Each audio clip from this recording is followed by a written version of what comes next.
सगळ्यांना स्क्रीन दिसते तुमच्या समोर? Yes ma'am. Yes, okay. आता बघाल इथे आपल्याला काय काय आहे. तुमचा जो this program means the course is allotted to all the branches, so civil, electrical, ENTC and all the things. So the name of course is environmental science and the course code is AU4101. So can you please tell me why this subject is introduced for you? As you are becoming a diploma holder of computer engineering, so why this subject is introduced to you? What is the importance of this subject? Yes, anyone?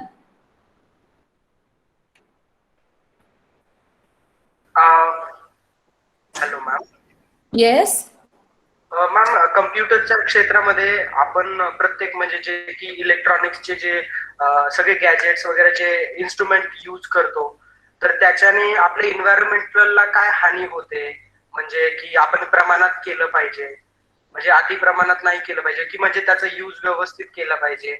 म्हणजे इलेक्ट्रॉनिक्समुळे काही इतरही हानी होत असतात ना, तर त्यामुळे की आपल्याला या सब्जेक्टचा थोडा संदर्भ दिला आहे कम्प्युटर इंजिनिअरिंग मध्ये. व्हेरी गुड, छान. अजून बाकीच्यांचे व्ह्यू काय आहे? येस, बोला. सगळा हा सब्जेक्ट असा नाहीये की मी टीचिंग करायचंय याच्यामध्ये. याच्यामध्ये आपले डिस्कशन बरंच सारं व्हायला पाहिजे. येस, जसं त्याने तर छान व्ह्यू सांगितला स्वतःचा, एकदम सुंदर सांगितलेला. बाकीच्यांना काय वाटतं?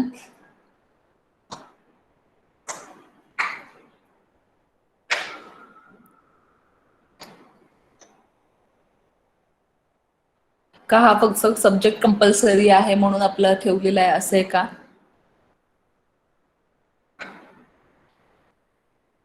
येस, बाकीचे किती सारे स्टुडंट्स आहेत क्लासमध्ये आपल्या? ठीक आहे, चल, okay.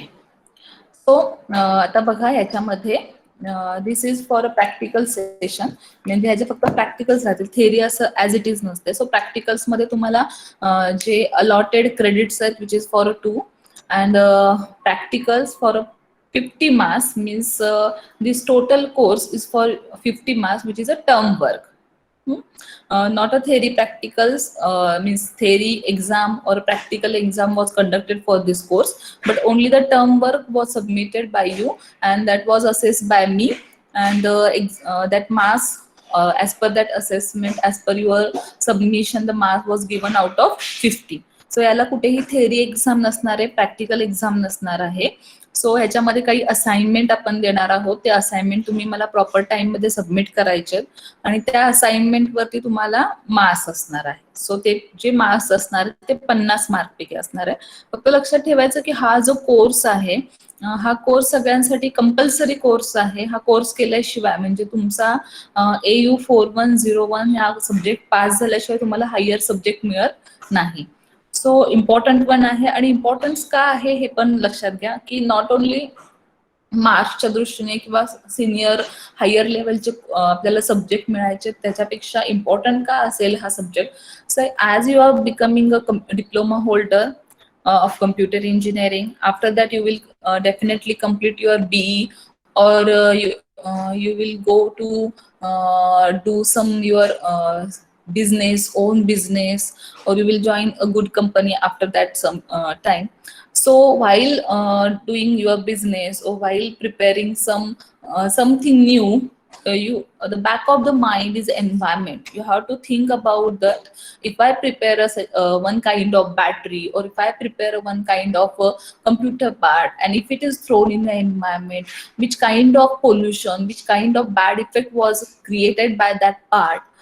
So it is for that purpose this subject is introduced to you, as it create awareness between the students. So as a student will become aware regarding the different environmental issues. From the student, the family also get aware regarding the different environmental issues. सो हे कुठेतरी आपल्या समाजामध्ये environmental जे issues आहेत त्याच्यावरती आपल्याला कुठेतरी awareness create करण्यासाठी मग हे तुमच्यापर्यंत पोहोचेल, मग तुमच्याकडून ते स्प्रेड होईल आपल्या सोसायटीमध्ये. त्यामुळे हे सब्जेक्ट इंट्रोड्यूस केलेले असतात. सो क्लिअर आहे तुम्हाला सगळ्यांना ह्याचं जे स्कीम असणार आहे, क्लिअर आहे या सब्जेक्टची scheme? Yes yes ma'am. So इथे प्रॅक्टिकल एक्झाम नाही, थेअरी एक्झाम नाहीये. ज्या असाइनमेंट असणार आहेत त्याचं असेसमेंट होणार आहे आणि त्या असेसमेंटला तुम्हाला 50 मार्क्स असणार आहे. So time to time assignment ज्या असणार आहे त्या सबमिट करणे इम्पॉर्टंट आहे. So the course outcome of this environmental science course. After learning the environmental science, what you will learn?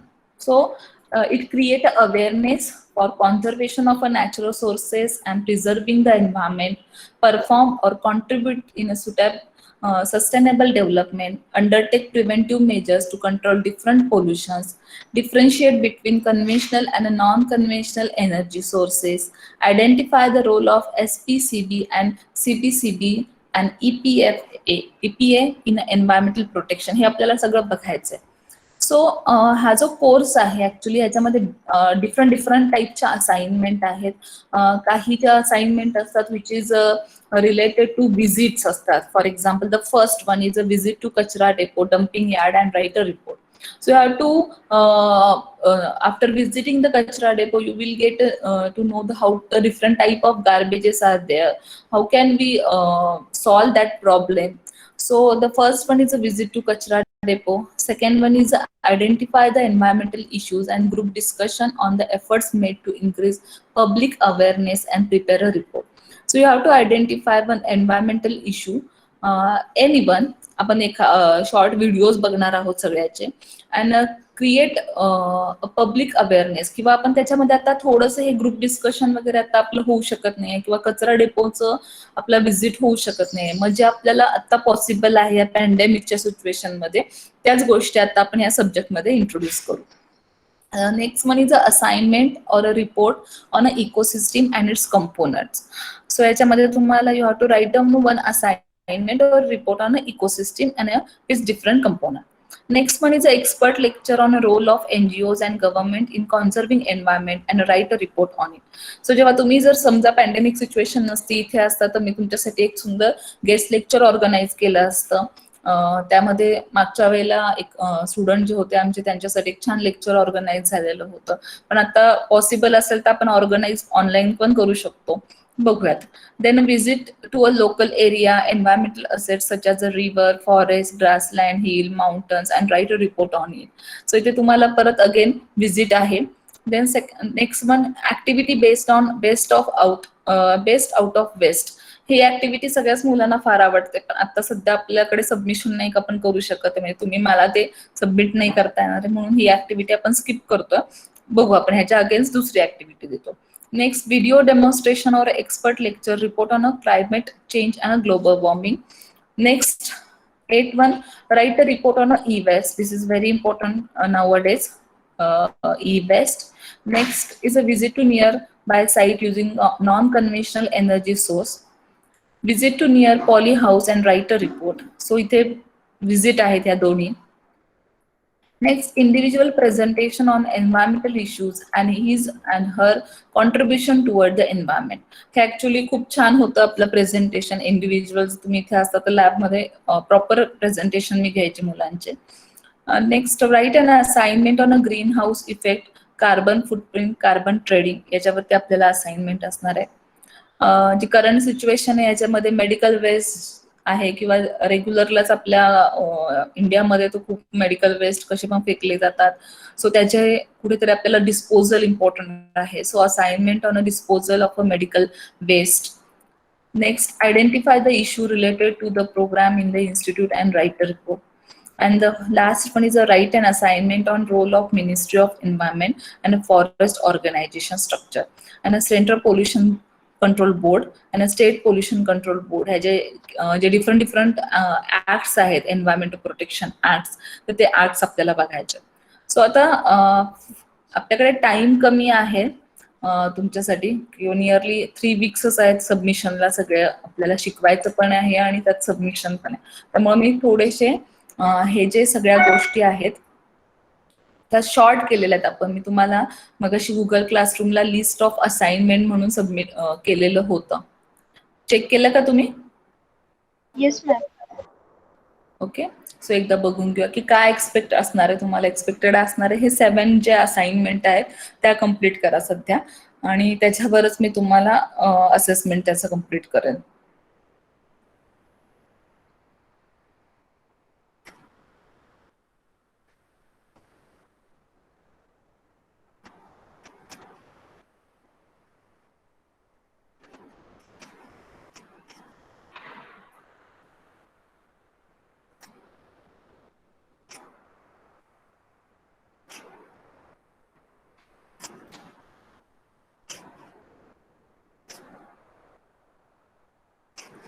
काहीतरी प्रॉब्लेम झाला.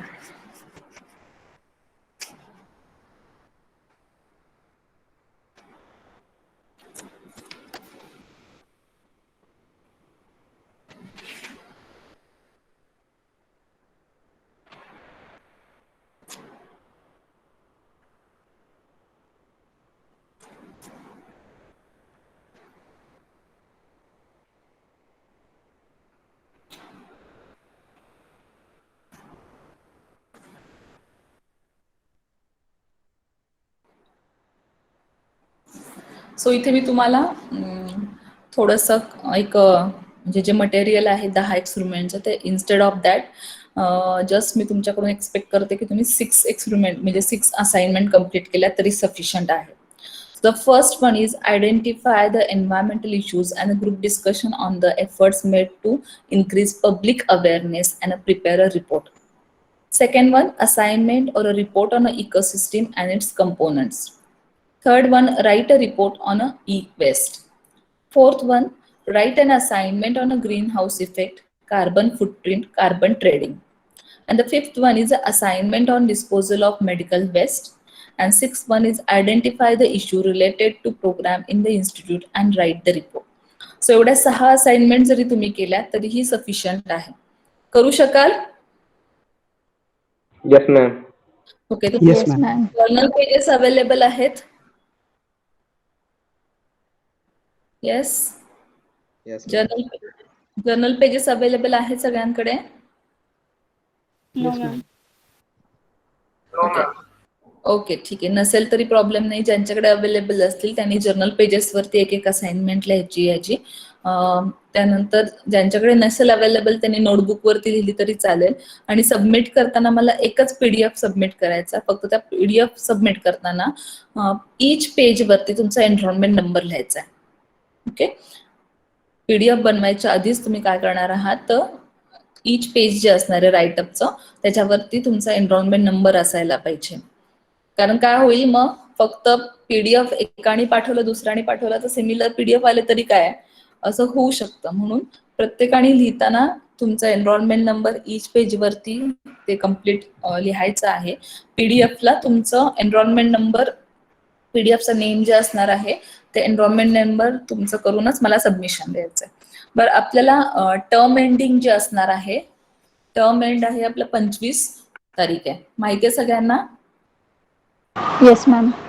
ओके, आज आहे 10 तारीख. सो मी तुम्हाला एक आठवडा देते म्हणजे 17 तारखेला पण आपण सगळेजण परत भेटणार आहोत आणि 24th ला पण भेटणार आहोत. सो बिफोर दॅट 24th आधीच म्हणजे 20 पर्यंत मला सगळ्यांच्या असाइनमेंट येतील एक्सपेक्ट मी करते. ठीक आहे, करू शकाल सगळेजण ह्या असाइनमेंट कम्प्लीट? मी एक 10 दिवस दिलेत तुम्हाला. मॅम तुमच्याकडे काही जुन्या विद्यार्थ्यांचं आहे का एखादं बघण्यासाठी? नाही, मी आता तुम्हाला व्हिडिओ त्यासाठीच दाखवणार आहे. हे स्वतः तयार करायचंय. Okay ma'am, okay ma'am. Copy paste नको करायला. Okay, yes. तर तुमच्या लँग्वेज मध्ये बनवा. आणि अगदी मी नाही म्हणत आहे की तुम्हाला एक असाइनमेंट साठी 10 पेजेस लिहा, असं एक्सपेक्ट नाहीये करणार आहे. तुम्ही एका असाइनमेंट साठी 2 to 3 पेजेस यूज केले तरी सफिशियंट आहे. ओके, खूप जास्त नका लिहित बसू. त्यामुळे 2 ते 3 पेजेस केले तरी सफिशियंट आहे मला. ओके, फक्त टाइम टू टाइम सबमिशन व्हायला पाहिजे. असं नको व्हायला की मला तुमच्या पाठीमागे लागायला पाहिजे. आणि फक्त आपल्याला लक्षात ठेवायचं आहे की हा कोर्ससाठी आपल्याला ह्या 6 असाइनमेंट कंप्लीट झाल्या की आपला कोर्स कंप्लीट होतोय. इझी आहे ना? Yes, ma'am. Yes, ma'am. Okay, so let's start with the first one. Identify the environmental issues and a group discussion on the efforts made to increase public awareness and prepare a report. So तुम्हाला आता ही जी list first experiment आहे किंवा first assignment मध्ये काय लिहिणं expected आहे, काय identify कराल तुम्ही एन्व्हायरमेंटल इश्यूज? येस, कोणता फेस करता तुम्ही एन्व्हायरमेंटल इश्यू? आणि सगळ्यांनी डिस्कस करा. डिस्कशनचा हा टॉपिक आहे. Yes. Which environmental issues you have faced?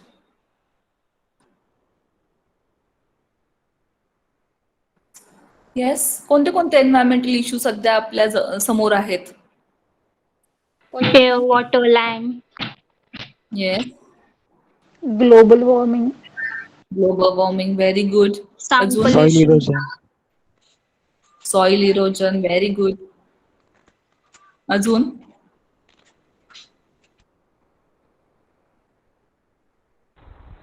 Issue of Yes. e-waste. Very good. E-waste. Yes, Loss e-waste. of biodiversity. Very good. Loss of biodiversity. अजून? Acid rain. Acid rain. Okay. deforestation, Deforestation, very good. So, Climate change. Very good. Climate change आहे, global warming आहे, त्याच्यामध्ये येतं. Sea Then- acidification. Sea acidification आहे. Okay, very good. Plastic Yes. pollution. Plastic, ozone depletion, very good, water scarcity, very good. अजून? thermal pollution, okay. What about pandemic? Is it the environmental issue?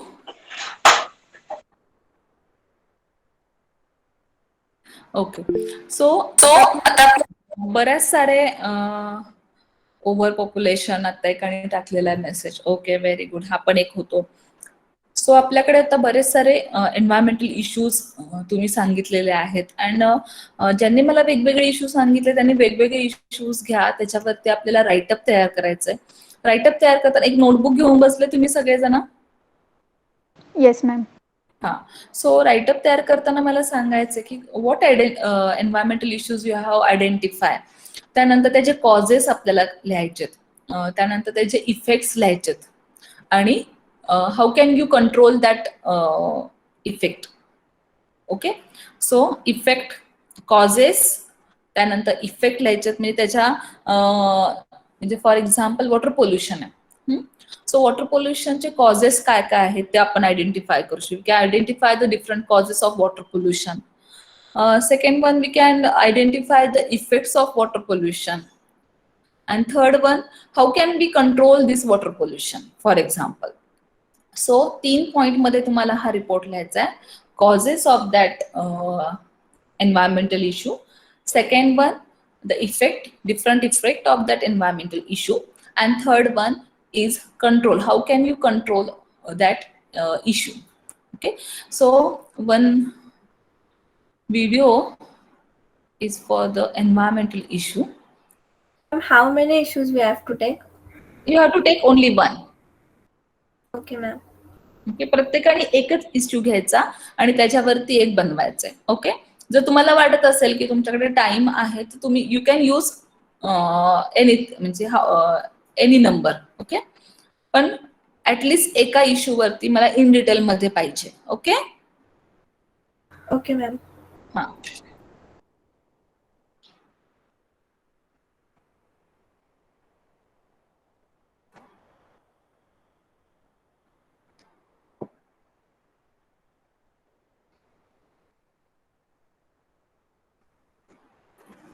Screen दिसते तुम्हाला?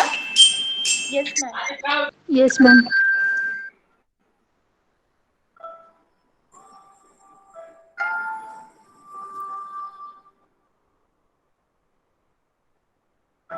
Number 1, pollution. Pollution of air, water, and soil require millions of years to recoup. Industry and motor vehicle exhaust are the number 1 pollutants. Heavy metals, nitrates, and plastic are toxins responsible for pollution. While water pollution is caused by oil spill, acid rain, urban runoff, air pollution is caused by various gases and toxins released by industries and factories and combustion of fossil fuels. Soil pollution is majorly caused by industrial waste that deprives the soil from essential nutrients. Number 2, global warming. Climate change is like global warming is the result of human practices like emission of greenhouse gases. Global warming leads to rising temperatures of the oceans and the Earth's surface, causing melting of polar ice caps, rise in sea levels, and also unnatural patterns of precipitation such as flash floods, excessive snow, or desertification. Number 3, overpopulation. The population of the planet is reaching unsustainable levels as it faces the shortage of resources like water, fuel, and food. The population explosion in less developed and developing countries is straining the already scarce resources. Intensive agriculture practice producing food damages the environment through the use of chemical fertilizer, pesticides, and insecticides. Overpopulation is one of the crucial current environmental problems. Number 4, natural resource depletion. Natural resource depletion is another crucial current environmental problem. Fossil fuel consumption results in emission of greenhouse gases, which is responsible for global warming and climate change. Globally, people are taking efforts to shift to renewable sources of energy like solar, wind, biogas, and geothermal energy. The cost of installing the infrastructure and maintaining these sources has plummeted in the recent years. Number 5, waste disposal. The overconsumption of resources and creation of plastics are creating a global crisis of waste disposal. Developed countries are notorious for producing an excessive amount of waste or garbage and dumping their waste in the oceans, and less developed countries. Nuclear waste disposal has tremendous health hazards associated with it. Plastic, fast food, packaging, and cheap electronic wastes threaten the well-being of humans. Waste disposal is one of urgent current environmental problem. Number 6, climate change. Climate change is yet another environmental problem that has surfaced in the last couple of decades. It occurs due to rise in global warming, which occurs due to increase in temperature of the atmosphere by burning of fossil fuels and release of harmful gases by industries. Climate change has various harmful effects, but not limited to melting of polar ice, change in seasons, occurrence of new diseases, frequent occurrence of floods, and change in overall weather scenario. Number 7, loss of biodiversity. Human activity is leading to the extinction of species and habitats and loss of biodiversity. Ecosystems, which took millions of years to perfect, are in danger when any species population is decimated. The balance of natural processes like pollination is crucial to the survival of the ecosystem, and human activity threatens the same. Another example is the destruction of coral reefs in the various oceans, which support the rich marine life. Number 8, deforestation. Our forests are natural sinks of carbon dioxide and produce fresh oxygen, as well as helps in regulating temperature and rainfall. At present, forests cover 30% of the land, but every year tree cover is lost, amounting to the country of Panama due to growing population demand for more food, shelter, and cloth. Deforestation simply means clearing of green cover and make the land available for residential, industrial, or commercial purpose. Number 9. Urban sprawl.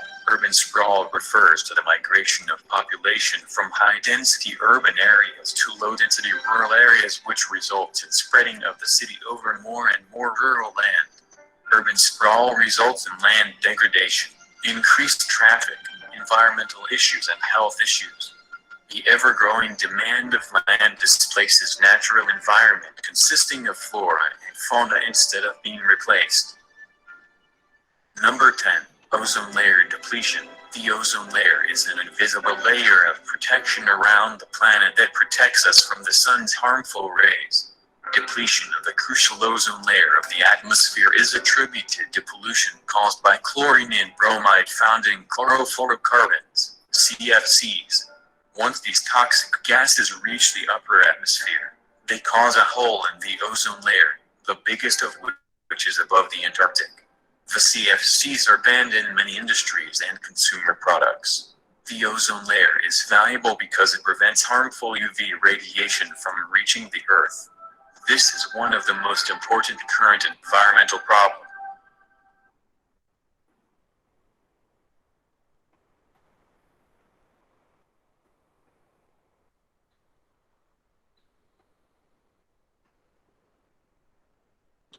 सो याच्यामध्ये तुम्हाला आता clear आहे. Identify the environmental issues and group discussion on the efforts made to increase public awareness and prepare a report.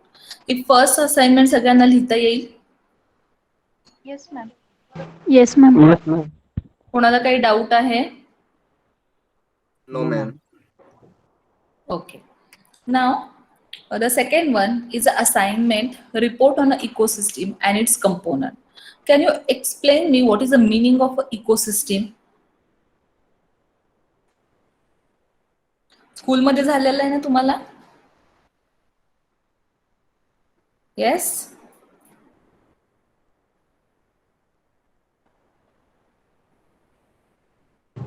Ma'am, ecosystem is a system in which one organism is dependent on other for survival. Okay. So ecosystem is a community of a living organism in conjunction with the non-living component of their environment. सो तुम्हाला काय करायचं आता? Assignment आहे ती काय आहे तर ecosystem and its components.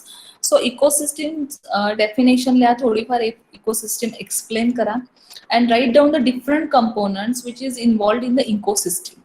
सो आपल्याला इकोसिस्टीमचं इन जनरल एखादी इकोसिस्टीम आता फॉर एक्झाम्पल इट्स कंपोनंट्स म्हटलेले आहेत. सो बायोटिक अँड अबायोटिक असे असतात त्याच्यामध्ये कंपोनंट्स. आता आपण बघणार आहोत एक व्हिडिओ. तर त्याच्यामध्ये डिफरंट इकोसिस्टीम्स असतात. कोणत्या आहेत ते माहिती आहे? Different ecosystems. What are the different इकोसिस्टीम्स?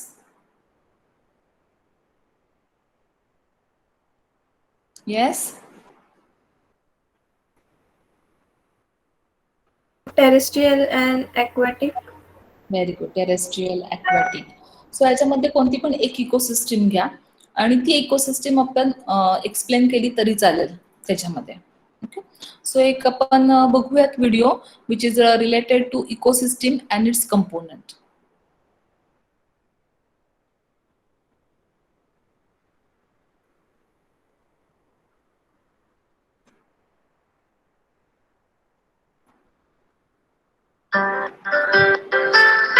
Components of the ecosystem.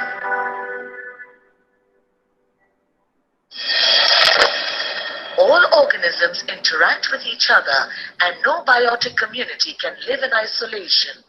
The environment supplies material and energy requirements and provides living conditions to an organism community. A biological community interacting with the non-living environment is called an ecosystem. An ecosystem can be natural or artificial, temporary or permanent. A pond, a coral reef, a grassland, a village, an aquarium can all be regarded as ecosystems. Thus, an ecosystem may be defined as a dynamic system which includes both organisms, biotic component, and abiotic environment, influencing the properties of each other and both necessary for the maintenance of life. The ecosystem concept was first put forth by Sir Arthur Tansley in 1935. Ecosystems can be recognized as self-regulating and self-sustaining units of landscape. In nature, two major categories of ecosystems may be distinguished: terrestrial ecosystem and aquatic ecosystem. Forests, grasslands, and deserts are main examples of terrestrial ecosystems, while ponds, lakes, streams, or salt water, marine estuaries represent aquatic ecosystems. All the ecosystems of the earth are connected to one another. Example, river ecosystem is connected with the ecosystem of oceans, and the small ecosystem of dead logs is a part of a large ecosystem of a forest. However, human activities may modify natural ecosystems into man-made or anthropogenic ecosystems. For example, natural forests have been cut and the land converted to tree plantations or agricultural systems.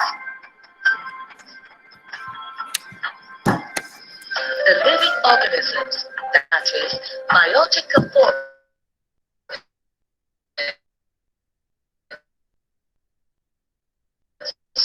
interconnected. Let us learn them one by one. All organisms require their life process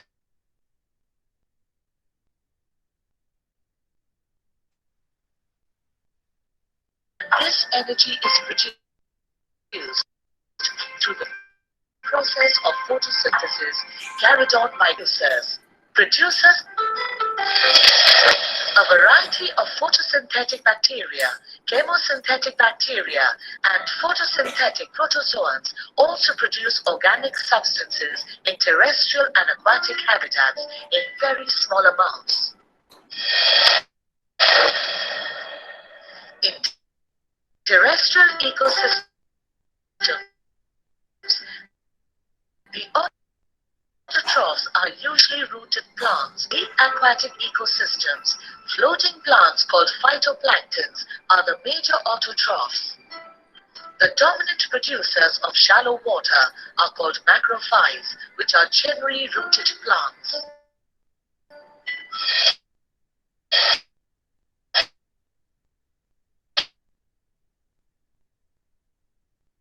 Consumers are also known as phagotrophs. Phagotrophs are the heterotrophic organisms, mostly animals, which generally ingest or swallow their food. There are different categories of consumers. The first category is primary consumers, which are herbivorous animals and are dependent for their food on producers or green plants. Insects, rabbit, deer, cow, buffalo, goat are the primary consumers. The herbivores serve as the chief food source for carnivores. Secondary consumers are carnivores and are flesh-eating animals that are adapted to consume herbivores. Fox, wolves, cats, snakes are some examples of secondary consumers. Tertiary consumers are the top carnivores which prey upon other carnivores and herbivores.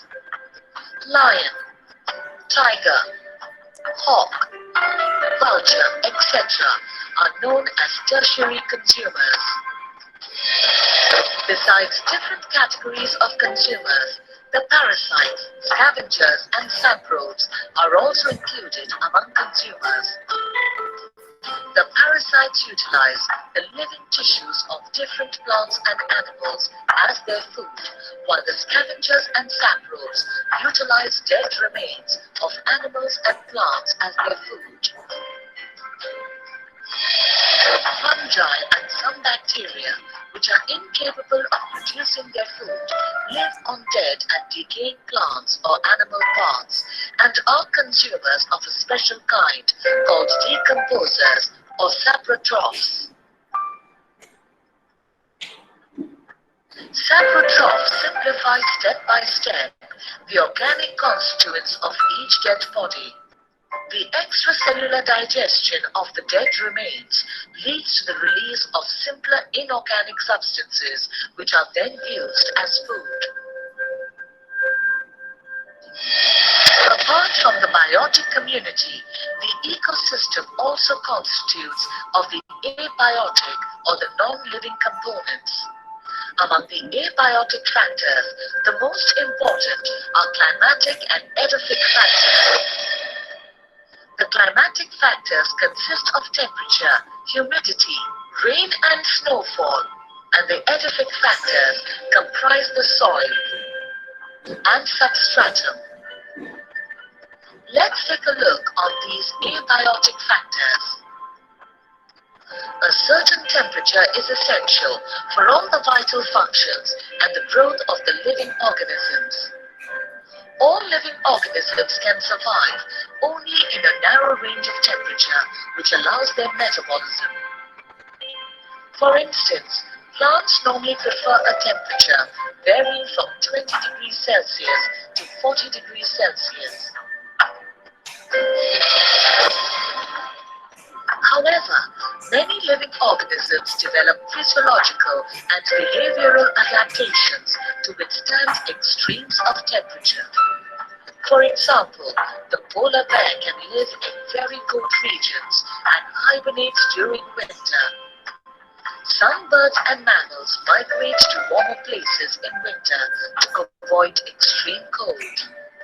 Some desert animals live inside burrows to avoid the intense heat of the desert. Without water, life cannot exist. The unique chemical properties of water make it the supporter and carrier of life, and all biological activities depend on it. Water may evaporate into the atmosphere, or it may precipitate from the atmosphere as rain or snow. It may be taken up by plant roots and become part of plant tissue, or may be frozen into a glacier or run off the land to meet the ocean. This movement of water throughout the biosphere is called the hydrolytic cycle.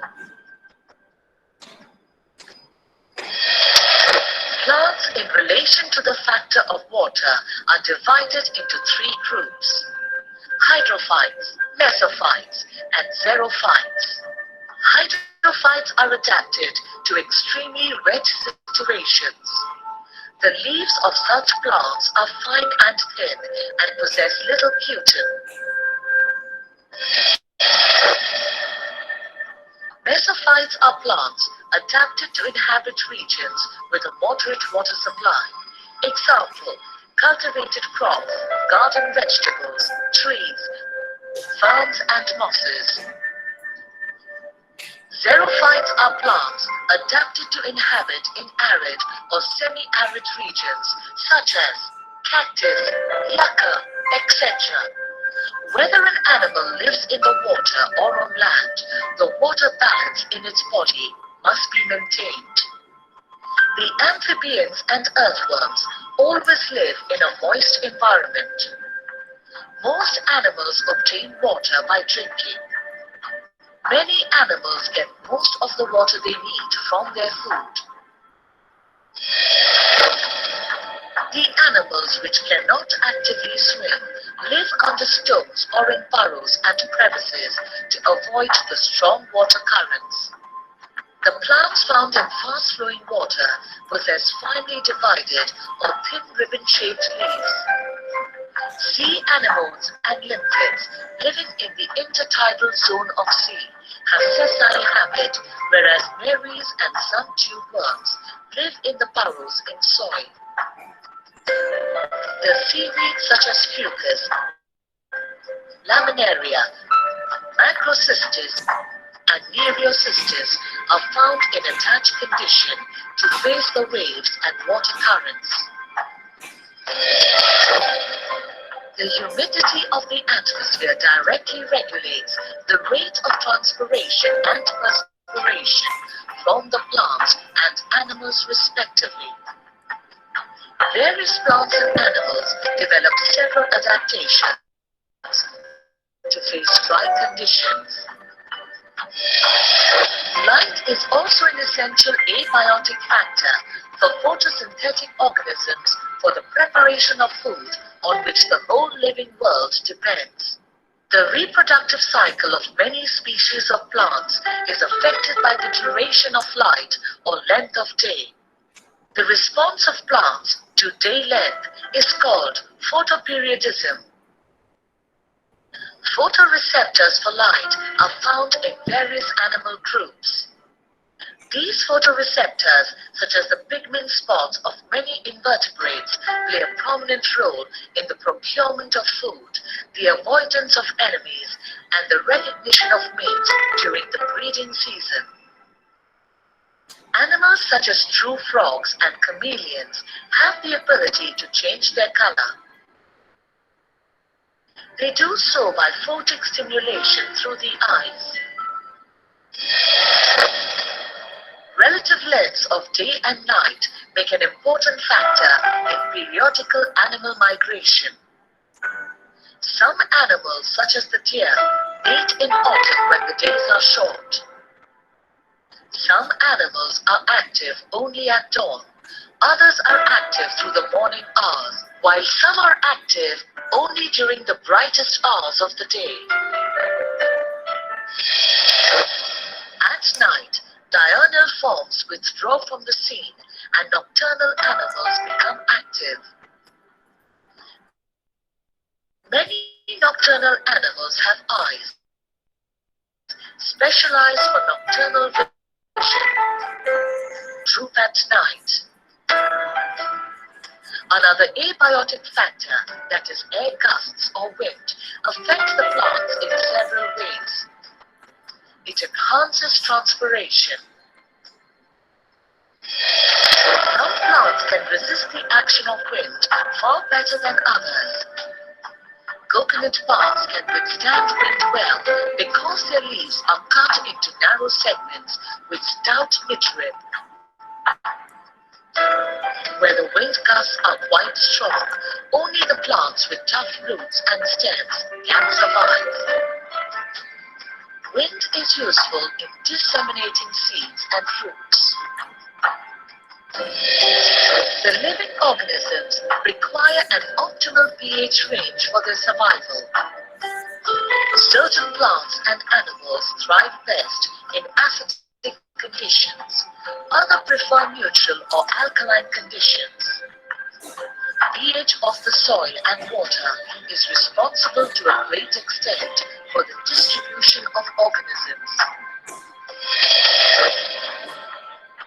Soil is defined as mineral material that may exist in solid or unbroken form, such as boulders and gravels, or as finely divided particles of mineral matter, referred to as sands, silts or clays, depending upon the texture. A soil is described as a complex physical and biological system providing support, water, nutrient, and oxygen for the plant. The major elements present in the soil are aluminium, silicon, calcium, magnesium, sodium, potassium, and iron, while the minor elements are cobalt, boron, iodine, zinc, arsenate, etc. The availability of essential minerals controls the distribution of all living organisms. Plants found in nitrogen deficient soil develop special adaptations to obtain nitrogen, such as nitrogen fixing bacteria and the insectivorous habit of plants.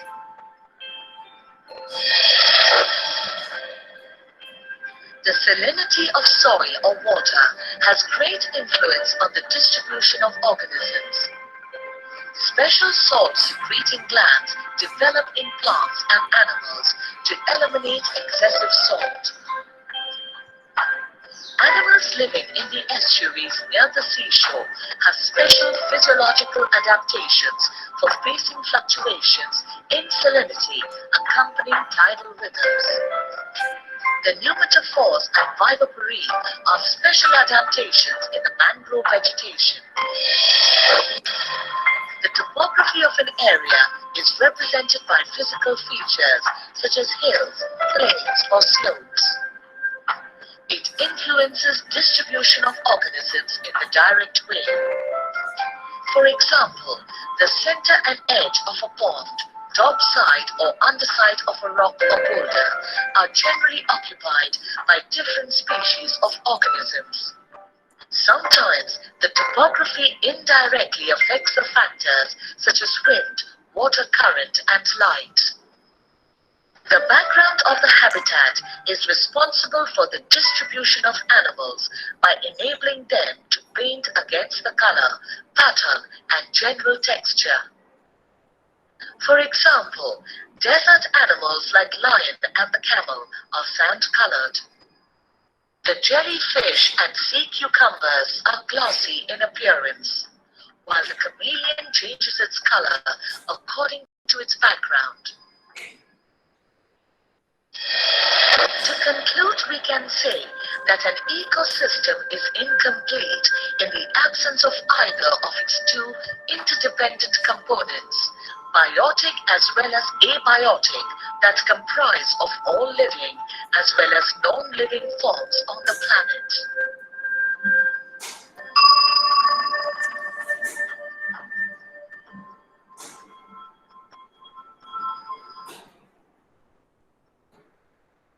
सो इथे तुम्हाला assignment और report on ecosystem and its component लिहायचं आहे.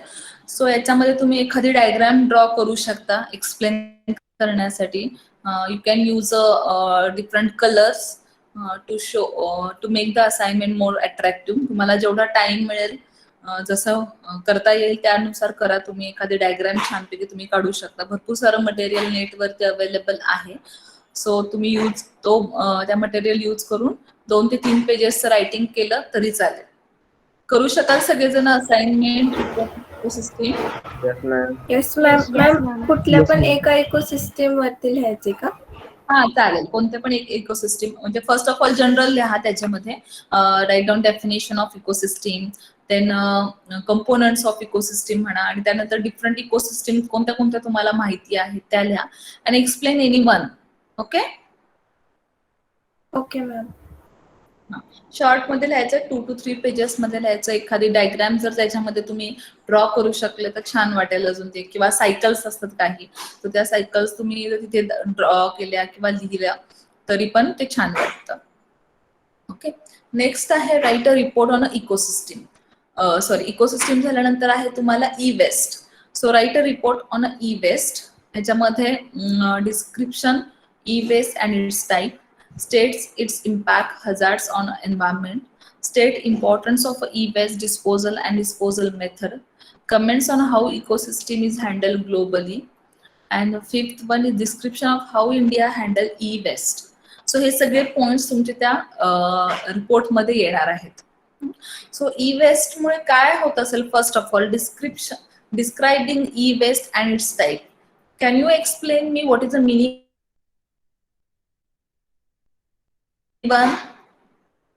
Ma'am? Yes.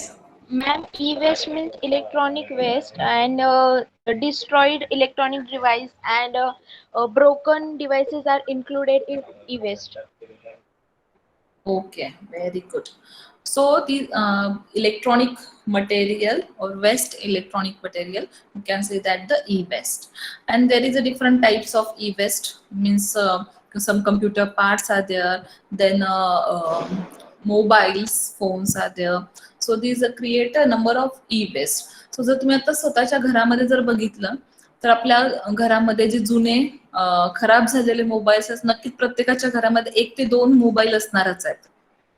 नक्की आहेत का बघा, check करा तुमच्या घरामध्ये जे Yes, खराब ma'am. झालेले मोबाईल आहेत किंवा खराब झालेल्या इलेक्ट्रॉनिक वेस्ट आहेत की ज्या आपण काय करतो तशाच ठेवलेल्या आहेत घरामध्ये, काही दिवसांनी ते फेकून देणार आहोत. पण बरं, फेकून दिल्यानंतर त्याच्यापासून काय वेस्ट क्रिएट होतोय किंवा काय होणार आहे हे आपल्याला इम्पॅक्ट बघायचे.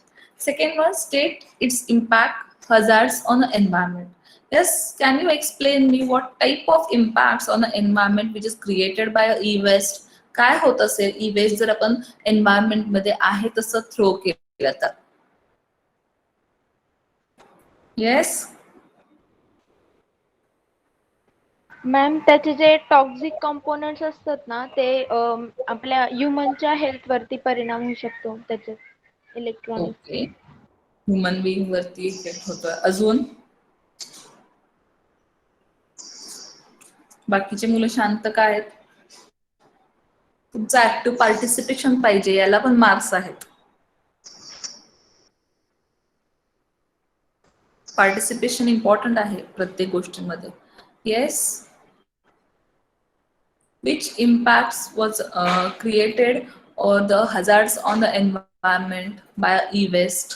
काय वाटतं आपल्याला? Yes, It will affect on landfill, soil. Soil effect होता. Very good. अजून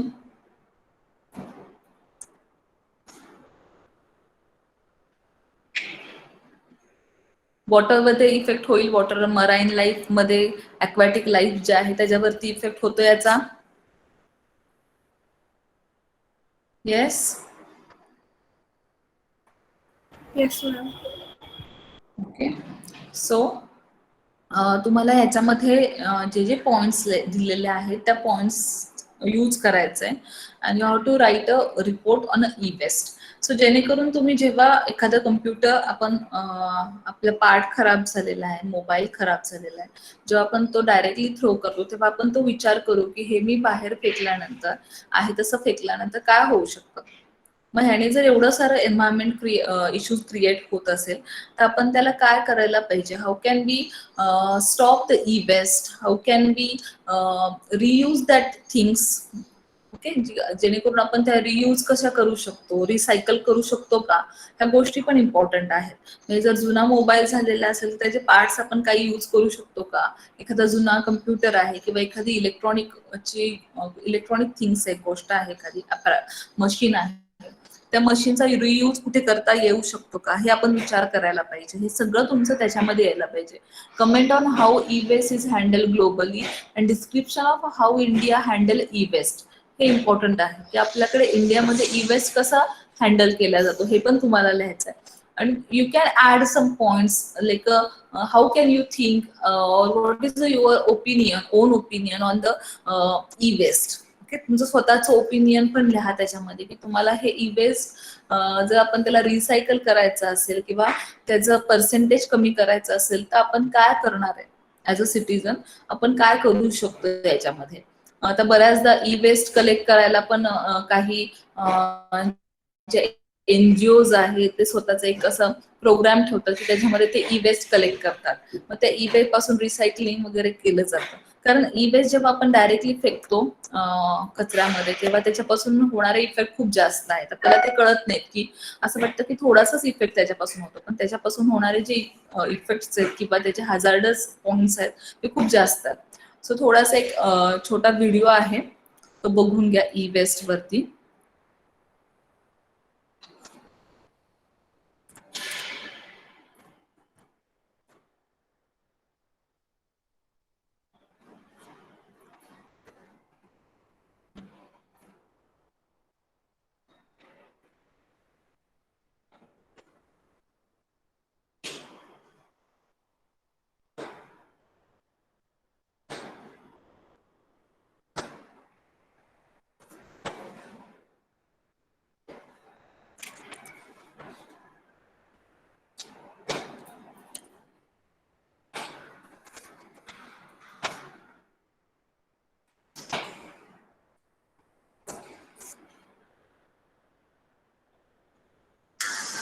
Billions of people are using a lot of electronic devices. Therefore, it is natural that a lot of e-waste arises. Americans throw away an estimated $55 billion in e-waste material annually. The World Health Organization is warning that the amount of e-waste around the world is growing significantly. But what is e-waste, and why are there many health risks associated with it? Electronic waste, referred to as e-waste, includes all discarded electric or electronic devices. The danger produced from e-waste may come from direct contact with harmful materials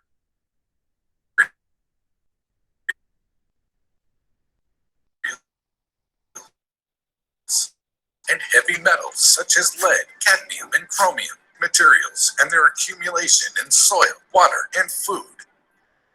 According to the Institute of Physics, the huge amount of lead in e-waste in human blood, even some current recycling activities can pose a risk of injury. To date, there has been some recycling of the valuable elements contained in e-waste, such as copper and gold.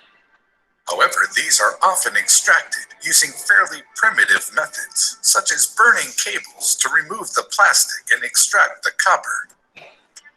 These methods expose workers, who are often children, to toxic fumes. According to the WHO, several organizations have highlighted the need for interventions in the field of e-waste. A lot of organizations target children as they are the most vulnerable to harm from exposure to e-waste. As children are still growing, harmful substances can affect their development to a greater extent. So what can you do to help combat e-waste?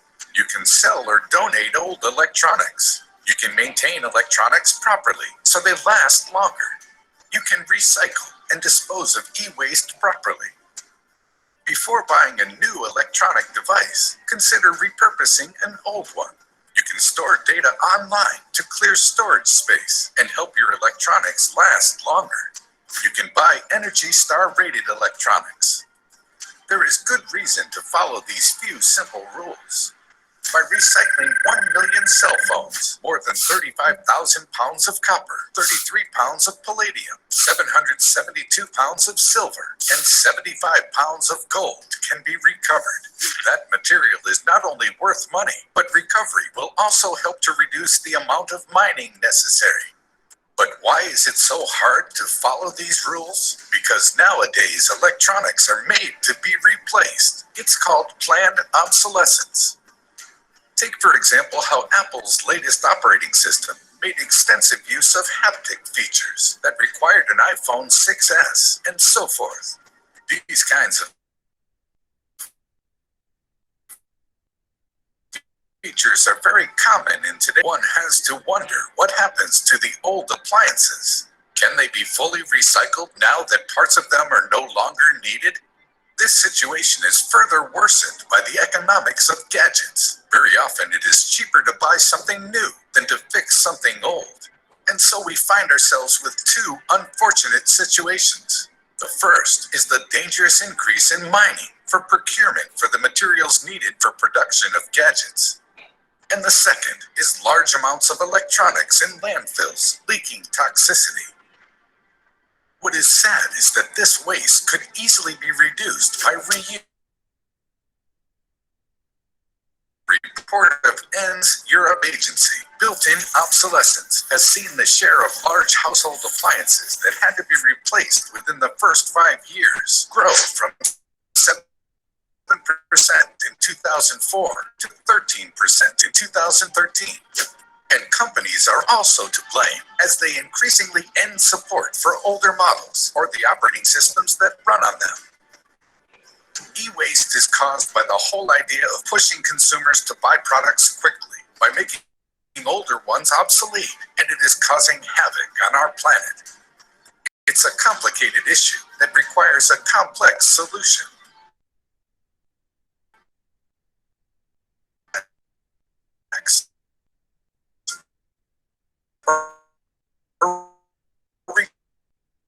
Returns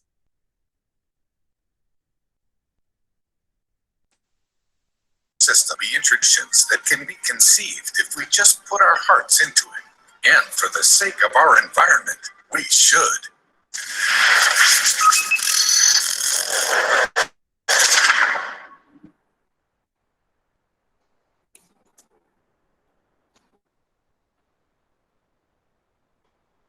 so just आता तुम्ही बघितलं की जे videos होते त्याच्यामध्ये किती amount of E waste होतं create झालेला आणि त्याच्यामध्ये कोणते कोणते इलेमेंट्स आहेत की जे आपण डायरेक्टली थ्रो करतो आणि ते प्रिशियस आहेत इलेमेंट्स की जेणेकरून आपण ते जर आपण रियूज केले ह्या गोष्टी तर आपण जे काही हाजार्डस थिंग्स होतात आपल्या एन्व्हायरमेंट बरोबर ते आपण रिड्यूस करू शकतो. So you have to prepare a report which describe all the things, means describing e-waste and its type, impact on environment, state importance of e-waste disposal and disposal method, different disposable methods, then how e-waste is handled globally, and describe how India handle e-waste. So ह्या गोष्टी सगळ्या point wise लिहा आणि हा पण एक तुमचा assignment complete होऊन जाईल. सो आता आपण मला असं वाटतं की आपण स्टॉप करूयात की पुढे घेऊयात हे तिन्ही, अजून आहे आपल्याकडे भरपूर वेळ. येस,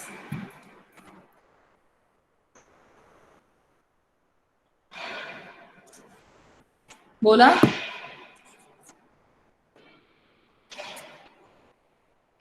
घेऊयात मॅम. हा चालेल. सो आपण हे तिन्ही गोष्टी आता कम्प्लीट करून घेऊ जेवढं मॅक्झिमम आपल्याला करता येईल तेवढं, म्हणजे तुम्हाला असाइनमेंट स्टार्ट करता येईल प्रिपेअर करायला एक एक. Yes ma'am. ओके. फक्त आता काय करायचं, हे जे मी बोललेले identify the environmental issues and group discussion on the efforts, first J assignment आहे तर त्याची तयारी अशी करा की नेक्स्ट टाइमला सपोज मी एखाद्याला विचारलं तर तो जो एन्व्हायरमेंटल इश्यू आहे त्यांनी लिहिलेला तो ऍटलिस्ट थोडासा एक्सप्लेन करता यायला पाहिजे, त्याच्यावरती आपण बाकीचे सगळेजण डिस्कस करू शकतो. ओके, असं तयार करायचं आहे. नेक्स्ट टाइमला जेव्हा तुम्ही याल तेव्हा जो कोणता तुम्ही इश्यू घेणार आहात एन्व्हायरमेंटल इश्यू, तर तो एन्व्हायरमेंटल इश्यू तुम्ही थोडासा काय कराल की डिस्कस करण्या इतपत तुम्ही तो लर्न केलेला असेल. ओके.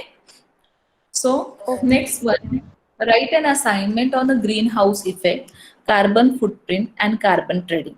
सो याच्यामध्ये तुम्हाला जी असाइनमेंट करायची आहे ती 3 डिफरंट पॉइंट्स आहे. त्याच्यामध्ये ग्रीन हाऊस इफेक्ट आहे, कार्बन फुटप्रिंट आहे, कार्बन ट्रेडिंग आहे.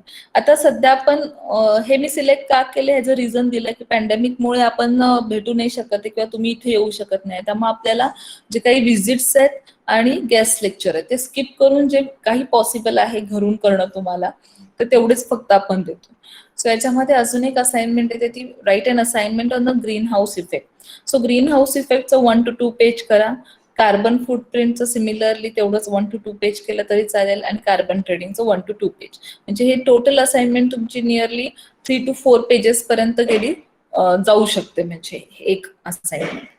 सो एक एक आपण ह्याचे व्हिडिओज आहेत, मेडिकल वेस्ट आहे एक इम्पॉर्टंट वन आहे आणि त्यानंतरचा हा जो 6वा इश्यू आहे तो 6वा इश्यू किंवा 6 असाइनमेंट बघा काय आहे, identify the issue related to the programs in the institute and write the report. Means तुम्हाला तुमच्या प्रोग्राम्सशी रिलेटेड म्हणजे कम्प्युटर इंजिनिअरिंग जे आहे आता तुमचं त्याच्याशी रिलेटेड कोणता एखादा इश्यू आयडेंटिफाय होतोय का विच क्रिएट एन्व्हायरमेंटल प्रॉब्लेम. जसं आता ई वेस्ट आहे की ई वेस्ट हा तुमचा इथे ऑलरेडी होऊन जातो. सो अदर दॅन ई वेस्ट कोणता एखादा इश्यू तुम्ही आयडेंटिफाय करू शकताय का रिलेटेड टू युअर प्रोग्राम. सो तुम्हाला तो आयडेंटिफाय करायचा आहे. मग फक्त तुमच्या प्रोग्राम पुरता तुम्हाला सापडत नसेल तर बाकीच्या प्रोग्रामशी रिलेटेड घ्या, म्हणजे जसं की सिव्हिल इंजिनिअरिंग आहे, इलेक्ट्रिकल आहे, मेटलर्जी आहे, तर तसं जर तुम्हाला घेता आलं तर तसं घ्या. पण मोस्टली प्रेफरेबली कम्प्युटर इंजिनिअरिंग घ्या की जो तुमचा स्वतःचा प्रोग्राम आहे की ज्याच्यामध्ये तुम्ही डिप्लोमा होल्डर होणार आहात. सो ह्याच्यामध्ये तुम्हाला आयडेंटिफाय करायचा एखादा इश्यू आणि त्याच्यावरती रिपोर्ट घ्यायचा. रिपोर्ट रायटिंगला सेम कॉजेस लिहायचं, त्याचे इफेक्ट्स लिहायचे आणि कंट्रोल मेजर्स लिहायचे. So let's start with the write an assignment on a greenhouse effect, carbon footprint and carbon trading.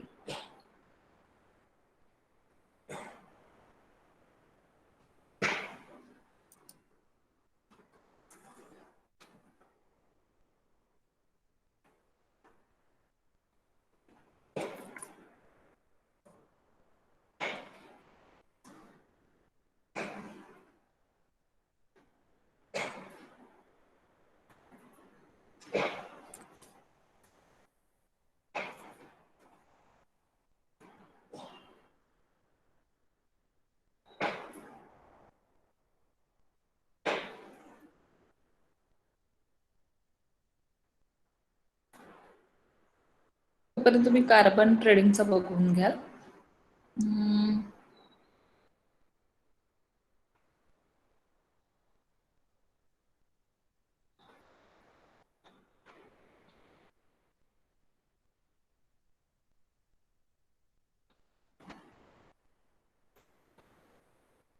Carbon trading आणि कार्बन फुटप्रिंटचं बघूयात आपण तोपर्यंत.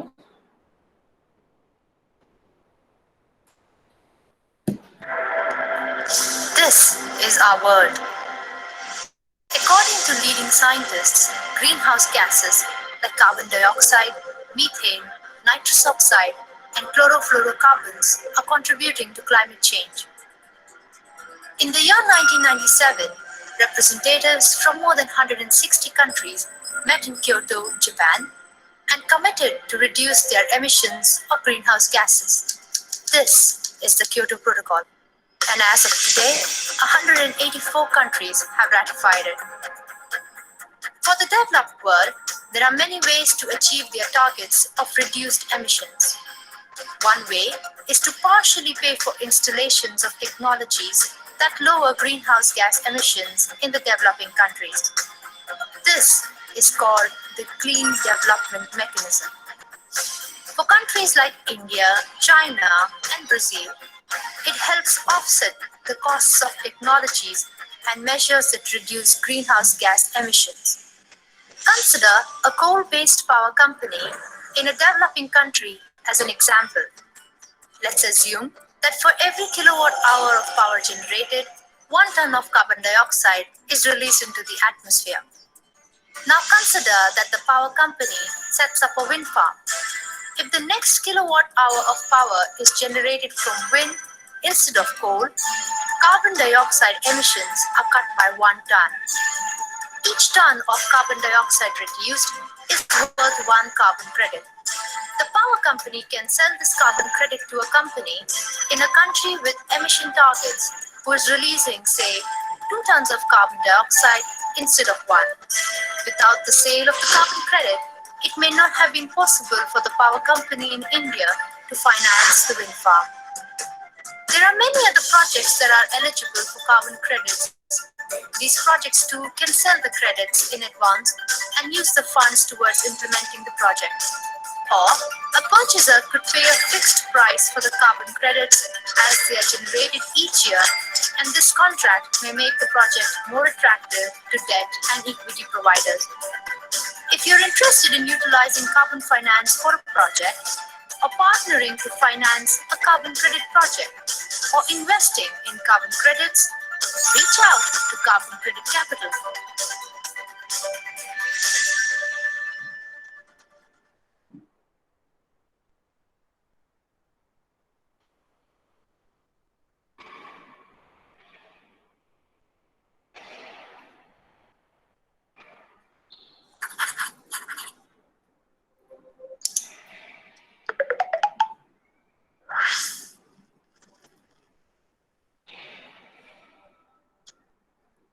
In this video, you'll be able to see how you can reduce your own contribution to climate change by reducing the amount of carbon dioxide you are responsible for releasing into the atmosphere. Imagine someone living in a warm place in a house built of wood, mud and straw, who cooks using firewood with an ox to plough the land, and who grows all their own food and all the food their animals need. Would they be adding extra carbon dioxide to the atmosphere? Pause and think. The answer is no. Everything they use and grow is part of the natural carbon cycle, where carbon dioxide is captured during photosynthesis and released again when living things respire or when the wood burns. This person could be somebody living before we started using fossil fuels, or maybe living in a village remote from the centers of industry. They have a carbon footprint of 0. Your carbon footprint is measured by the amount of extra carbon dioxide your lifestyle adds to the atmosphere as a result of the use of fossil fuels, or the cutting down of trees, etc. The world average is about 4 tons per person per year, but that hides a huge difference. The USA is about 20, Europe around 10, and India about 1. Although within these countries there's also a huge range. For people living in the developed, affluent world, the 10 tons is made up of using a car, flying by air, heating and electricity in the home, clothes and food, leisure activities, and buildings, manufacture, and public services generally. Of course, if your country generates electricity without burning fossil fuel, for example, nuclear power or replenishables such as wind or hydro, your carbon footprint will be reduced. Can you think of ways you might reduce your own personal carbon footprint? Pause the video whilst you think. Well, you had to think of ways to reduce your use of fossil fuels. You might use energy to heat your home or cool it down. So, put at least 40 centimeters of insulation made of mineral wool or similar in the attic. Have large windows facing the midday sun and small ones opposite. Fix triple glazing, now standard for new homes in Canada and Scandinavia. Insulate the walls of your house well. In hot climates, build verandas or have a central courtyard, as in ancient Rome or the Medinas of Morocco. With natural cooling, you avoid the need to use air conditioning fans. You might need to travel. If you have to use a car, reduce your speed. Most of the car's energy is used to push air out of the way. Better still, try to use buses and trains, and for short journeys, walk or cycle or take the bullock cart. You need to eat, and growing and processing your food, bringing it to your house may have used fuel. You cannot grow your own food, try to buy it locally to save transport costs. However, the main use of fossil fuels in agriculture is on the farm. For example, dairy and sheep meat production for the UK is more energy efficient if grown in New Zealand, even including the transport costs, because fertilizers are not needed in New Zealand, where sheep graze on hillsides unsuitable for human crops. Maybe the biggest way to reduce your carbon footprint is not to eat meat, especially red meat. By growing food for ourselves rather than for animals which we later eat, we can get up to 10 times as much food from the same land fertilizer use. You may use electricity in the home. For example, what percentage of the electrical energy used by a filament light bulb comes out as useful light? Pause and think. Well, most of the energy comes out as waste heat and less than 3% as light. So replace your filament light bulbs with new LED lights, which are nearly 100% efficient.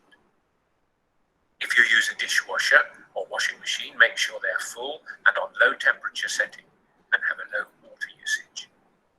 Finally, recycle unwanted materials. Although it costs energy to transport and reprocess the waste, it uses less energy than starting with fresh raw materials.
The greenhouse is a structure.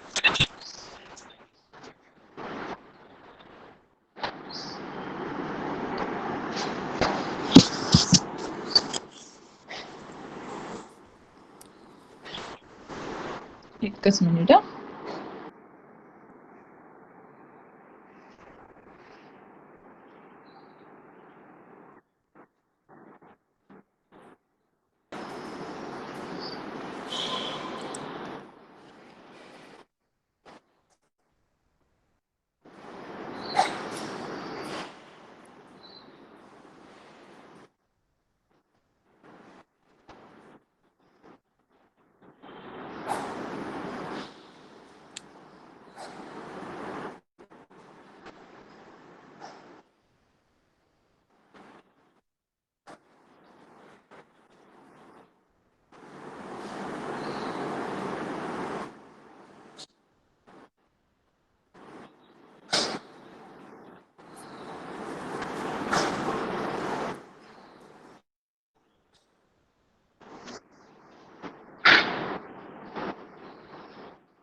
are the effects of that medical waste on our environment.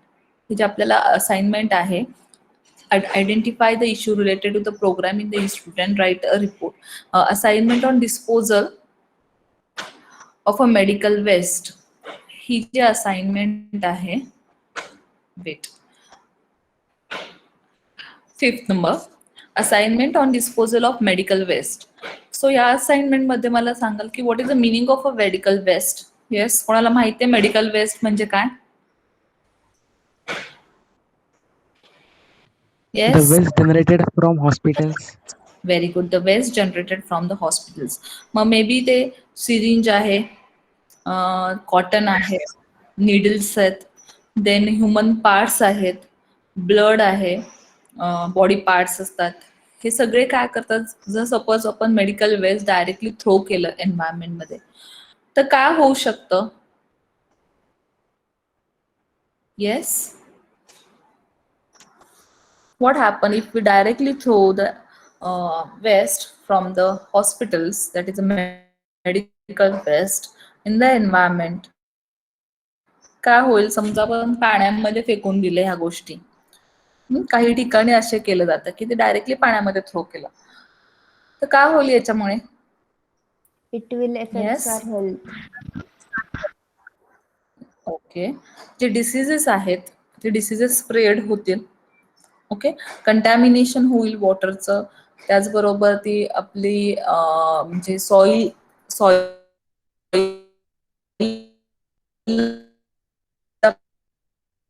Assignment on disposal of medical waste, की हे जे disposal कसं करणार?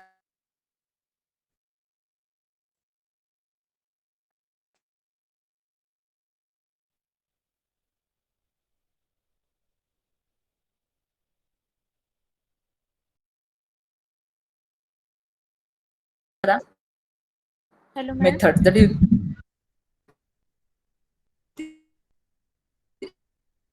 there is a different methods which are used to Ma'am. dispose the med. So different types चे different. आवाज break होतोय सगळ्यांना, असं होतंय का? हाँ ma'am. Yes, ma'am. Yes. Okay, ठीक आहे, बघू आपण. मे बी रेंज इश्यू असेल इथे. ठीक आहे. सो मेडिकल वेस्ट जे आहे ते डिफरंट टाईपचे असतात. सो ते डिफरंट टाईपचे मेडिकल वेस्टचं आपण काय म्हणतात त्याला कंपार्टमेंट्स किंवा आपण डिफरंट सॅग्रिगेशन त्याचं करू आणि त्या डिफरंट वेस्टचं देन डिस्पोजल आपल्याला बघायचंय. सो मी व्हिडिओ दाखवते, त्याच्यामध्ये छान मेडिकल वेस्टचं डिस्पोजेबल दाखवलंय, पण तुमचं रायटिंग मटेरियल असणार आहे. तर मेडिकल वेस्ट एक्सप्लेन करा, कोणत्या कोणत्या टाईपचे असतात मेडिकल वेस्ट ते एक्सप्लेन करा. पण जास्त तुमचं राईटअप कशावरती पाहिजे तर disposal of medical waste. Okay. Hello people, in this video let us look at the disposal technologies for healthcare waste. Okay, so you have healthcare waste, right? Technologies for healthcare waste. You want to treat it and dispose this healthcare waste. So how will you do it? So there are many methods. Okay, so we have incineration, that's nothing but burning.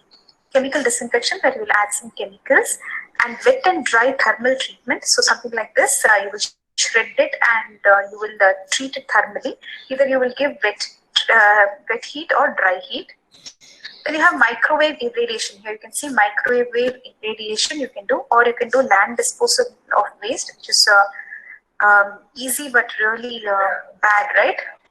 Then you have inert, make it inert, inertization, like mixing it with cement. Okay, so what are we looking at in this video? Treatment and disposal technologies for healthcare waste in incineration, that is burn. इथे बघा, तुमच्या जो आपण बघितलं की जे curriculum आहे त्याच्यामध्ये medical waste मध्ये इन्सर्नायझेशन आहे. सो ह्याच्यावरती आपल्याला काय म्हणतात कॉन्सन्ट्रेट करायचंय. सो इथपर्यंत आपण हा व्हिडिओ बघून घेऊयात.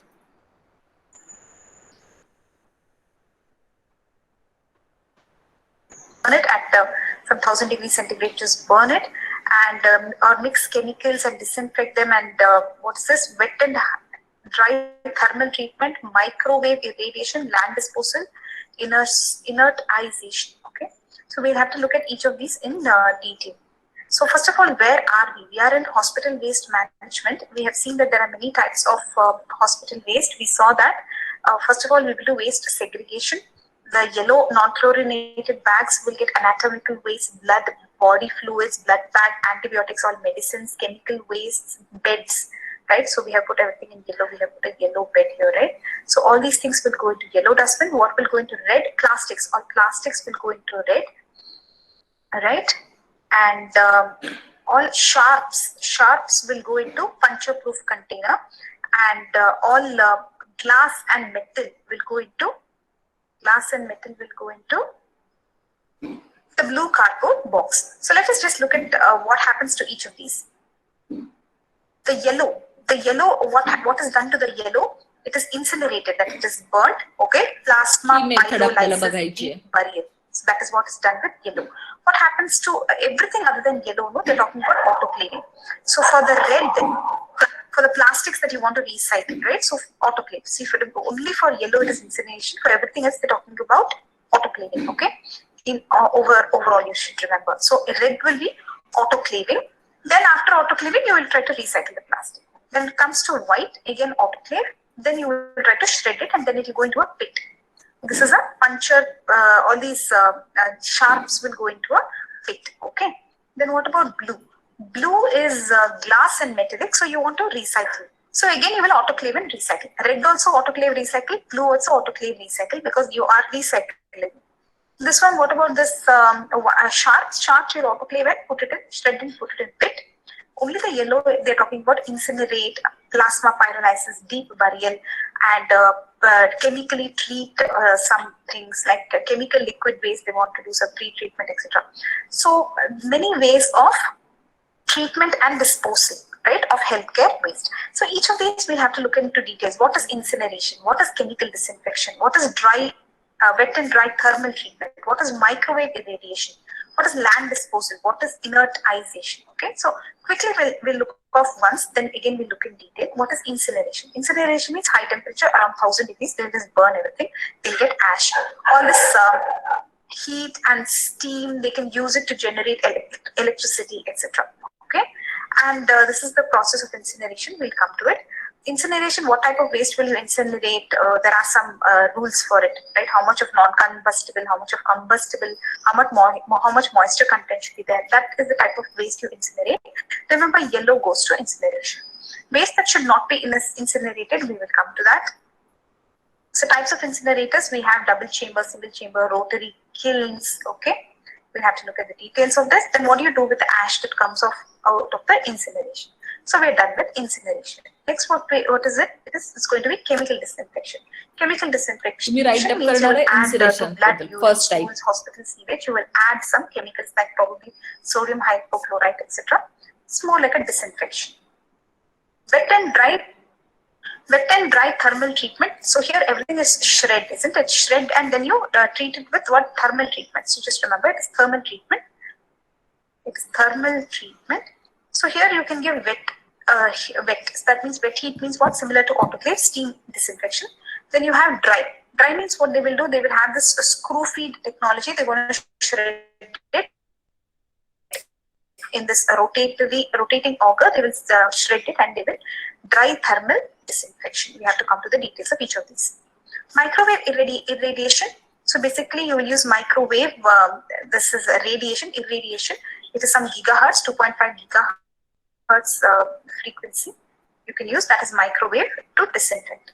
Then land disposal, guys. Where are we? We are in the land disposal. What are we talking about? Treatment and disposal of what? Of healthcare waste, right? So land disposal or municipal disposal sites. In this you have two types. You have open dumps or you have sanitary landfills.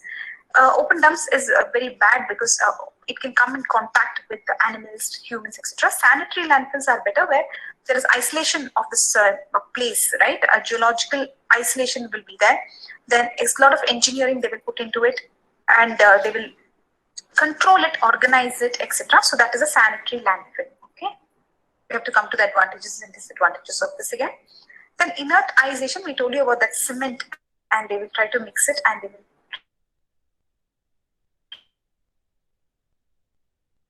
some encapsulation.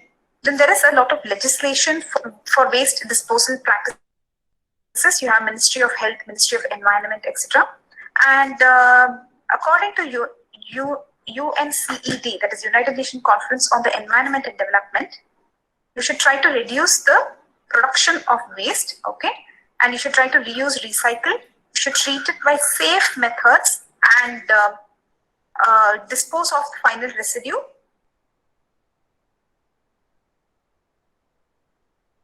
in conformity. Okay? So this is what we want to look at in this video. A lot to be looked at, isn't it? So let's look at incineration first. What do you say? Let's get started with incineration. Incineration means what? At 1000 degrees centigrade, a high temperature, dry oxidation process. This is aerobic. You will give it air and you will burn everything, right? So you will convert organic waste. You will convert organic and combustible waste into inorganic. You convert this into inorganic incombustible matter. So organic and combustible waste is going to be converted into inorganic and incombustible matter. Okay, so basically what is the benefit here? You're reducing the waste volume and the weight. So you'll just get ash, right? So that the volume will be less and the weight also will be less. So this is what is the benefit. You're just going to reduce the waste volume and weight. So you remember everything that went into the yellow dustbin can get incinerated, the anatomical waste, the blood bags, etc., blood beds, antibiotics, etc., just incinerate them. So this process, usually what will you not put? You will not put things that you can recycle, reuse, etc., right? In that and all you will not put here. So this is the process of the burning. Let's see here. So first they are putting the waste here. You can see here, the waste is going in here, right? This is a furnace. This can be a double chamber or single chamber furnace, and it's aerobic, so you're giving air here. There's a lot of fire here. It will burn. Everything will burn. And what will happen? You will get here flue gas. There's something called as a flue gas here. Flue gas. So there is some flue gas. Okay, flue gas. Remember, some steam you will get. You can use it to generate electricity, etc. And then remaining exhaust gas will go to the atmosphere. Okay, they'll have a very tall chimney. Below, what is getting collected? Let's see here. Below the furnace, what is getting collected? Obviously ash, right? Ash is getting collected here. And they're also having some water, okay? Some water is coming out here. Here steam is coming out. Here water and ash. And some ash can be there in the flue gas also. So ash again is there here also. In the flue gas also some ash is there, okay? So basically what comes out of the furnace, guys? Flue gas comes out of the furnace and steam also comes out of the furnace, okay? So this is simplified flow scheme of incinerator. How's it going? Shall we move on? Okay, let's move on. Types of waste that you will put in an incinerator. The good thing is you don't need any pre-treatment here, right? You don't need any pre-treatment of the waste. You'll just take all that anatomical waste, antibiotics, beds, what else? They show in yellow, right? All that you will take, and what should be there? You should have combustible matter should be there. Above 60% combustible matter should be there. That's important, right? It should burn. It should be something that will burn. A bed will definitely burn, I'm sure. Combustible matter above 60% should be there. Non-combustible should be less than 5%. We don't want non-combustible. We want combustible. Okay, and then there are some other things. Moisture content should be less. Obviously, moisture content should be less. If moisture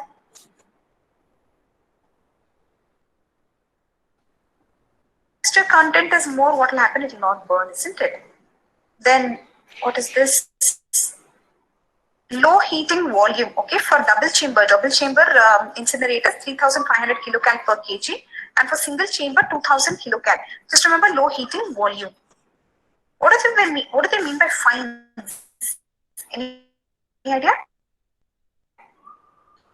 Okay, so let's move on now. Waste that should not be in the way, isn't it?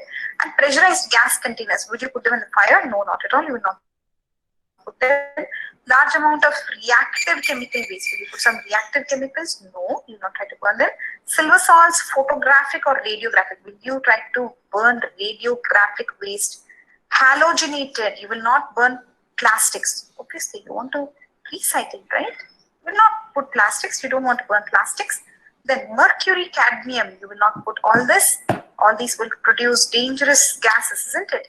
So ampoules, why will you put ampoules? Sealed ampoules can contain something. So sealed ampoules or ampule containing heavy metals. Heavy metals alone you should not burn. Okay. Batteries. Waste with, what is this? High mercury, cadmium, broken thermometers. Obviously that will have mercury. Used batteries, lead lined wood panels. So lead and all they don't like. They have mentioned it already here. Yeah, lead is a metal. Okay, so all these things don't incinerate. What shouldn't you incinerate? Plastic, recyclable stuff, reusable stuff, heavy metals, mercury, then pressurized gas container, chemicals, radiographic waste, PVC, plastics, cadmium, batteries, ampoules containing heavy metals, sealed ampoules, all these you will not incinerate. Types of incinerators. Where are we here? Types of incinerators. Yes, so we have seen what type of waste goes into incineration. Now let us look at types of incinerators. Now incineration also has so many types. You have double chambered pyrolytic incinerators, single chamber furnaces, and rotary kilns. See, double chamber is something like this. You have one chamber and one more chamber, something like this. Okay, you can remember two chambers are there in the furnace. Then single chamber are there, and rotary kilns. Rotary means something like this. So remember, incinerators, guys, there are basic incinerators to very high-end incinerators which are so sophisticated and high temperature, etc. You will choose whatever you can afford or which is good. Double chamber pyrolytic chambers, they are designed to burn infectious healthcare waste. So this is the best. What do you say? Designed to burn infectious healthcare waste. What about single furnace? These single chamber furnaces with static grate. It should be used only if these double chamber are not affordable, etc. So double chamber is what they are suggesting. Rotary kilns, these operate at high temperatures. They are capable of decomposing genotoxic substances and heat-resistant chemicals. So they are capable of operating at high temperatures, and they are capable of decomposing genotoxic substances and heat-resistant chemicals. So they seem to like rotary kilns. What do you say? They seem to like rotary kilns.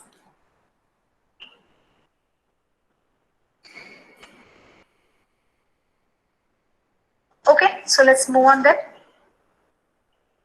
So what are the three types of incinerators you saw here? Double chamber pyrolytic incinerators, single chamber furnaces, rotary kilns. Let's look at the advantages and disadvantages also. सो इथे बघाल तुम्हाला काय explain करायचंय. जी first होती treatment ती तुम्ही explain केली, म्हणजे तेवढीच एक्सपेक्टेड आहे तुम्हाला की फर्स्ट ट्रीटमेंट एक्सप्लेन करा. त्याच्यामध्ये कोणते कोणते मटेरियल आपण त्याचं हे करू शकतो, म्हणजे त्याची ट्रीटमेंट करू शकतो त्या मटेरियलवरती. सो कॉन्सन्ट्रेट टुवर्ड दॅट मेथड. एक मेथड पूर्ण आहे ती एक्सप्लेन करू शकता. सो लिस्ट ऑफ असाइनमेंट तुमच्याकडे आहेत आता. त्याचबरोबर ती काय काय आपल्याला लिहायचं याच्यामध्ये ते थोडंसं इन शॉर्ट मध्ये कळालेलं आहे. सो सगळ्यांनी प्रिपेअर करायला स्टार्ट करा. 20 तारखेपर्यंत मला सगळ्यांचे पीडीएफ यायला पाहिजेत. मी 10 दिवस देते ऑलमोस्ट तुम्हाला.